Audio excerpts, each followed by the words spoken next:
Class 10th, this is your chapter number 5, Footprints Without Feet, written by H.G. Wells.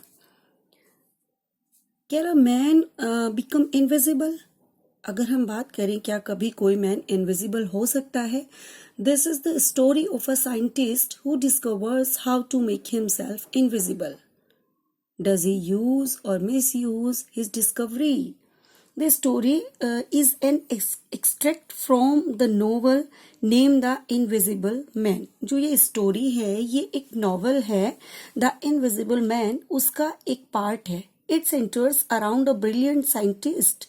ये एक brilliant scientist के बारे में है जिसका नाम है Griffin, who had discovered how to make himself invisible. जो डिस्कवर्ड करता है कि कैसे वो अपने आप को इनविजिबल कर सके. The story narrate certain episodes of how Griffin had misused his discovery for his own benefit. इस स्टोरी में वी विल रीड दैट जो ग्रिफिन होता है वो किस तरह से अपने बेनिफिट्स के लिए जो उसका इनविजिबल जो उसने नया इन्वेंट किया है उसको किस तरह से मिसयूज्ड करता है. About the characters, there is one main character is Griffin. He is the brilliant scientist who makes himself invisible. He doesn't hesitate to resort to criminal activities to remain a mystery. And second one character is Mrs. Hall. She is a resolute but superstitious owner of the inn at Iping where Griffin stays. And third one is Mr. Jaffers. He is a dutiful policeman who fails to arrest the invisible scientist. So let's start the chapter. Okay. The two boys started in surprise at the fresh muddy imprints of a pair of bare feet. First time जब दो boys होते हैं वो surprise हो जाते हैं ये देखकर कि जो फ्रेश मडी होता है उसके ऊपर फुट मार्क उन्हें दिखाई देते हैं. वो किसके होते हैं? किसी bare feet means without slippers. What was a bare footed man doing on the steps of a house. वो सरप्राइज होते हैं, वो सोचने लगते हैं कि ये किसी हाउस के अंदर अगर एंटर हो रहा है तो ये क्या कर रहा है in the middle of London. London में जो जहां पर वो रहते थे.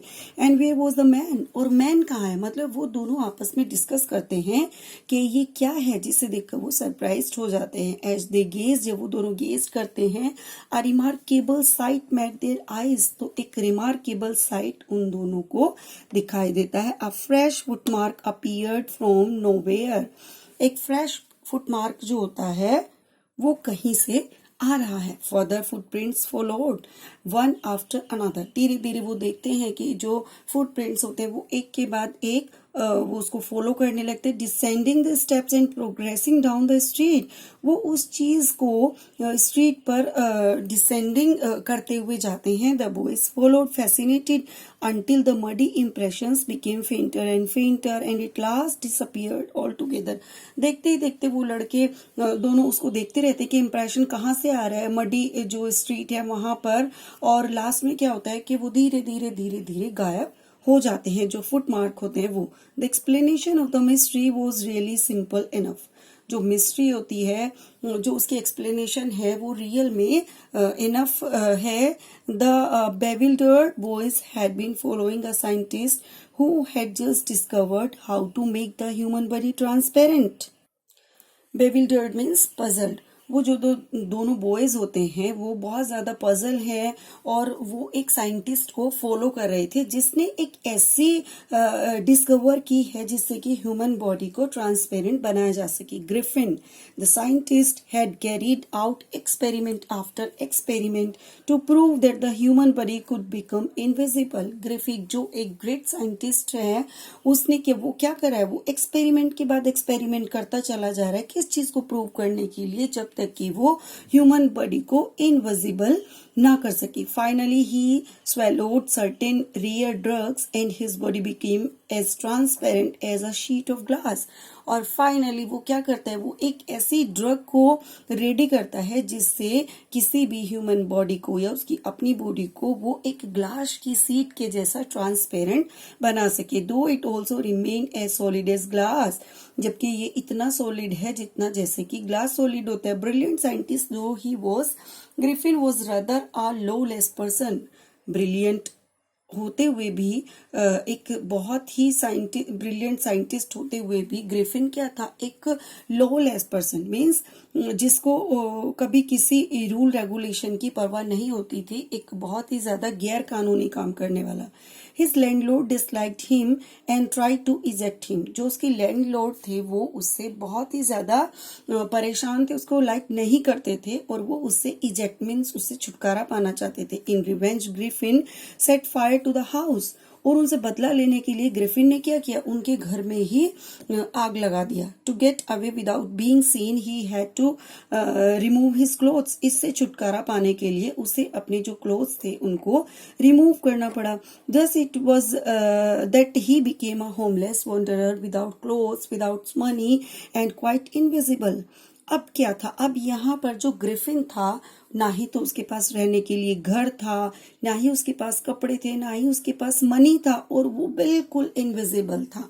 until he happened to step in some mud and left footprints as he walked। यहाँ तक कि ये सब तभी हुआ जब वो उस मड में, कीचड़ में वो चलता चला जा रहा था। उसकी बॉडी तो इनविजिबल थी बट उसके जो फुटप्रिंट थे वो वहां पर छोड़ते जा रहे थे।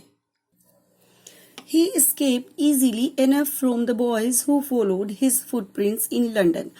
ग्रिफिन के लिए बहुत ही ज्यादा इजी था उन बॉयज से जो उसका चेज कर रहे थे, जो उसको फॉलो कर रहे थे, उसके फुटप्रिंट्स को लंदन में उनसे पीछा छुड़ाना उसके लिए इजी था। But his adventures were by no means over. लेकिन इसका मतलब ये नहीं था कि उसका जो एडवेंचर्स था वो ओवर हो जाएगा। He had chosen a bad time. उसने एक बैड टाइम को चूज किया ऑफ द ईयर, उस ईयर के, to wonder about London without clothes, जब उसके पास पहनने के लिए कपड़े भी नहीं थे। इट वॉज मिड विंटर, ये मिड विंटर का सीजन था। The air was bitterly cold, हवा बहुत ज्यादा ठंडी थी। And he could no do without clothes, और वो बिना कपड़ों के कुछ भी नहीं कर सकता था। And instead of walking about the streets he decided to sleep into a big London store for warmth.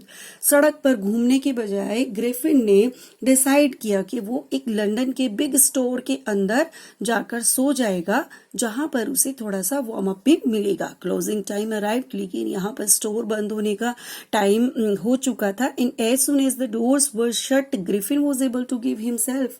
जैसे ही डोर बंद होने वाले थे, ग्रिफिन ने अपने आप को वहां पर अंदर उसने एंटर कर लिया। The pleasure of clothing and feeding himself without regard to expense. यहाँ पर उसे कपड़े और खाने का सामान जितना उसे चाहिए था वो ले सकता था विदाउट रिगार्ड टू एक्सपेंस, यानी कि उसको यहाँ पर परचेज भी नहीं करना पड़ता।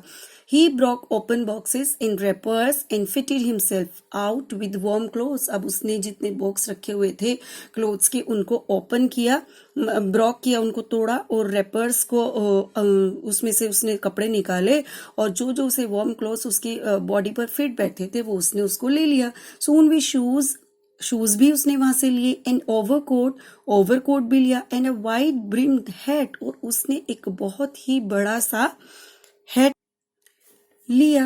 अब क्या होता है कि जब उसने कपड़े पहने तो he became a fully dressed and visible person.